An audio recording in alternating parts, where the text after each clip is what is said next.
दोस्तों आज की इस वीडियो में हम लोग बिहार डीएलएड एंट्रेंस एग्जाम के लिए साइंस के मोस्ट इंपॉर्टेंट 40 क्वेश्चंस करने वाले हैं। और आप लोग दोस्तों चेक कीजिएगा 40 में से कितने क्वेश्चंस का आंसर आपको पहले से पता था। कमेंट बॉक्स में आप लोग जरूर बताइएगा। चलिए दोस्तों स्टार्ट करते हैं। और देखिए इसमें से मोस्टली क्वेश्चंस दोस्तों पिछले साल आपके एग्जाम में पूछे गए हैं, इसलिए काफी ज्यादा इंपॉर्टेंट है। देखिए फर्स्ट क्वेश्चन में पूछा गया है मानव शरीर में जल की मात्रा कितनी होती है। दोस्तों मानव शरीर में 80% जल की मात्रा होती है। नेक्स्ट क्वेश्चन, मनुष्य का सामान्य तापक्रम लगभग कितना होता है। देखिए यहां पर दोस्तों जो तापमान है ना, ये क्या है, फ़ारेनहाइट में भी दिया गया है और सेल्सियस में भी दिया गया है। तो देखिए फ़ारेनहाइट में मनुष्य का जो सामान्य तापक्रम होता है ना, ये 98.6 डिग्री फ़ारेनहाइट होता है, ठीक ना। और अगर आपसे पूछा जाए सेल्सियस में तो 37 डिग्री सेल्सियस आपको बताना है, ठीक है ना, अगर सेल्सियस में पूछा जाए तो। नेक्स्ट क्वेश्चन, मानव शरीर में आहार, ठीक ना, भोजन मुख्यतः डैश में पचता है। इस क्वेश्चन का सही आंसर होगा दोस्तों छोटी आंत में, ठीक ना, स्मॉल इंटेस्टाइन में। मनुष्य लोहा किससे प्राप्त करता है। दोस्तों मनुष्य जो लोहा प्राप्त करता है ये पालक से प्राप्त करता है, ठीक ना। मानव शरीर में सबसे प्रचुर मात्रा में पाए जाने वाला तत्व कौन सा है। मानव शरीर में दोस्तों सबसे प्रचुर मतलब सबसे अधिक मात्रा में पाए जाने वाला जो तत्व है यह है दोस्तों कार्बन। नेक्स्ट क्वेश्चन, किस पोषक तत्व का सर्वप्रथम मुंह में पाचन होता है। इस क्वेश्चन का सही आंसर होगा कार्बोहाइड्रेट का। भोजन का पाचन निम्नलिखित में से किस अंग में प्रारंभ होता है। दोस्तों मुख से ही प्रारंभ हो जाता है भोजन का पाचन, ठीक ना। नेक्स्ट क्वेश्चन, शरीर में सबसे बड़ी हड्डी कौन है। आपको पता ही है दोस्तों शरीर की सबसे जो बड़ी हड्डी है ये फीमर होता है, जांघ में स्थित होता है, ठीक है ना। मानव शरीर का सबसे बड़ा आंतरिक अंग कौन सा है। दोस्तों आंतरिक अंग जो है ना ये होता है हमारा यकृत, लीवर, ठीक है ना। मोस्ट इंपॉर्टेंट क्वेश्चन है। नेक्स्ट क्वेश्चन, मानव मस्तिष्क कितने ग्राम का होता है। दोस्तों मानव मस्तिष्क लगभग 1350 ग्राम का होता है। मनुष्य के मस्तिष्क का सबसे बड़ा भाग, याद कीजिए ये क्वेश्चन मैंने पहले भी आपको करवाया। देखिए इसका नाम है दोस्तों परम मस्तिष्क, ठीक है ना।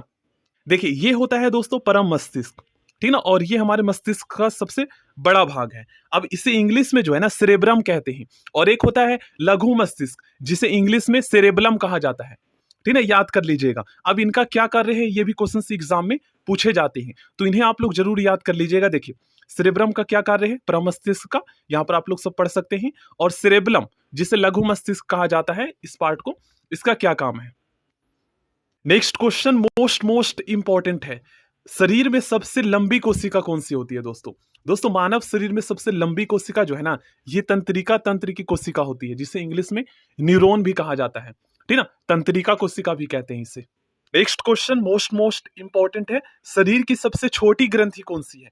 दोस्तों हमारे शरीर की सबसे छोटी ग्रंथि को हम पिट्यूटरी ग्रंथि कहते हैं, ठीक ना। इंग्लिश में पिट्यूटरी ग्लैंड कहते हैं और हिंदी में जो है पीयूष ग्रंथि कहा जाता है, ठीक ना। और ये हमारे मस्तिष्क में स्थित होता है।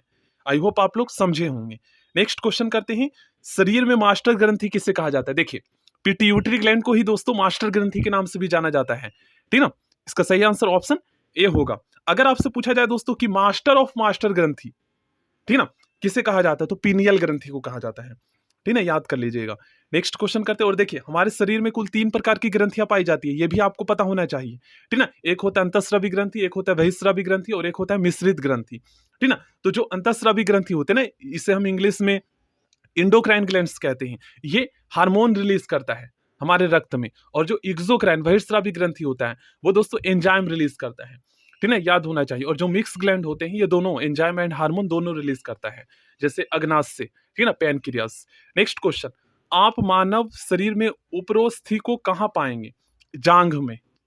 नेक्स्ट क्वेश्चन में पूछा गया है हम 1 मिनट में कितनी बार सांस लेते हैं, ठीक है, 16 से 18 बार।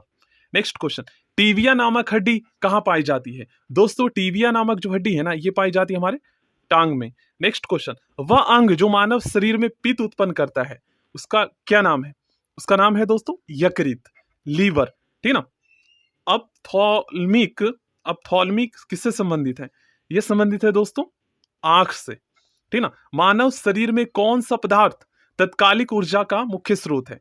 इसका नाम है दोस्तों कार्बोहाइड्रेट, ठीक है ना। मोस्ट इंपॉर्टेंट क्वेश्चन है, तत्कालिक ऊर्जा प्रदान करते हैं। ये आपने फिजिकल एजुकेशन में भी पढ़े होंगे 11th या 12th में। मानव रक्त का पीएच मान दोस्तों 7.4 होता है। देखिए जिस भी सॉल्यूशन का पीएच मान अगर 7 से कम है, जितना ज्यादा कम होगा अम्लीयता बढ़ता जाएगा, तो 7 से कम है उससे अम्लीयता होती है वो मतलब वो अम्ल होते हैं, और जिसमें जो 7 से अधिक होता है जिसका पीएच मान, वो क्षार होता है, मतलब क्षारीय प्रकृति का होता है, और जो 7 होता है वो उदासीन होता है। ठीक ना। नेक्स्ट क्वेश्चन, मनुष्य के हृदय की सामान्य स्पंदन गति प्रति मिनट कितना होता है? आपको पता ही है दोस्तों, 72 बार धड़कता है हमारा हार्ट। नेक्स्ट क्वेश्चन, सर्वदाता रुधिर वर्ग। देखिए सर्वदाता, सर्वग्राही, इनके बारे में थोड़ा सा मैं आपको एक ट्रिक बता देता हूं, आप उसको थ्रू अच्छे से याद कर सकते हो। देखिए यहां पर आप लोग ध्यान से समझिएगा, एक होता है दोस्तों सर्वग्राही रक्त समूह, ठीक ना। तो सर्वग्राही का मतलब है यूनिवर्सल एक्सेप्टर, जो सभी ब्लड ग्रुप से रक्त ले सकता है, और एक होता है सर्वदाता, यूनिवर्सल डोनेटर, जो सभी ब्लड ग्रुप को रक्त दे सकता है, ठीक है। तो इनसे क्वेश्चन पूछे जाते हैं। तो देखिए, you can give blood to, यहां पर एवरीवन, तो ओ निगेटिव जो ब्लड टाइप होता है ना, इसे क्या कहते हैं? ओ निगेटिव ब्लड ग्रुप जो होता है इसे क्या कहते हैं? सर्वदाता रक्त समूह, ठीक है, क्योंकि ये किसी को भी ब्लड दे सकता है, तो इसलिए ओ निगेटिव को सर्वदाता रक्त समूह कहते हैं। और A B positive blood group type को जो है क्या कहा जाता है? सर्वग्राही रक्त समूह, क्योंकि ये किसी से भी रिसीव कर सकता है, ठीक ना। अब एक क्वेश्चन ये पूछा जाता है कि ए बी ब्लड ग्रुप जो है ना, किन्हें रक्त दे सकता है? तो ए बी को दे सकता है, लेकिन प्राप्त सभी से कर सकता है, तो इन्हें जरूर आप लोग याद कर लीजिएगा। अब एक क्वेश्चन ये पूछा जाता है कि ओ निगेटिव ब्लड ग्रुप किससे रक्त प्राप्त कर सकता है? तो केवल प्राप्त तो ओ निगेटिव से कर सकता है, लेकिन अगर मतलब ब्लड डोनेट करने की बात की जाए तो सभी को डोनेट कर सकता है। नेक्स्ट क्वेश्चन क्या कहा गया है? सर्वदाता रुधिर वर्ग, मतलब जो सभी को डोनेट कर सकता है, तो ये क्या है हमारा? ओ निगेटिव, ठीक है ना, निगेटिव होना चाहिए, ऑप्शन डी इसका सही आंसर होगा। सर्वग्राही रक्त समूह, जो सभी से जो है रक्त जो है प्राप्त कर सकता है, तो ए बी पॉजिटिव।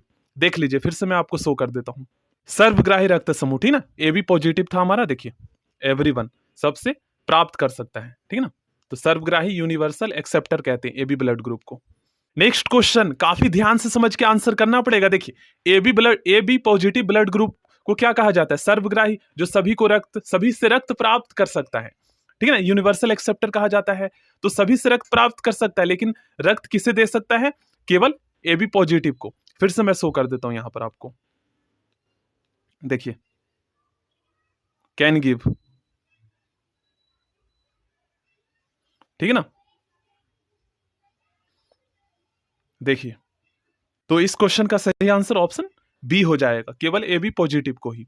ओ रक्त समूह वाले आदमी का रक्त किसे दिया जा सकता है? देखिए, ये इस ओ ब्लड ग्रुप पॉजिटिव वाले को क्या कहा जाता है? सॉरी, निगेटिव, ठीक है ना, यहां पर कंफ्यूज मत होइएगा। देखिए, ओ निगेटिव जो ब्लड ग्रुप टाइप होता है वो सभी को रक्त दे सकता है, कैन गिव, ठीक ना, तो इसे सर्वग्राही रक्त समूह कहा जाता है।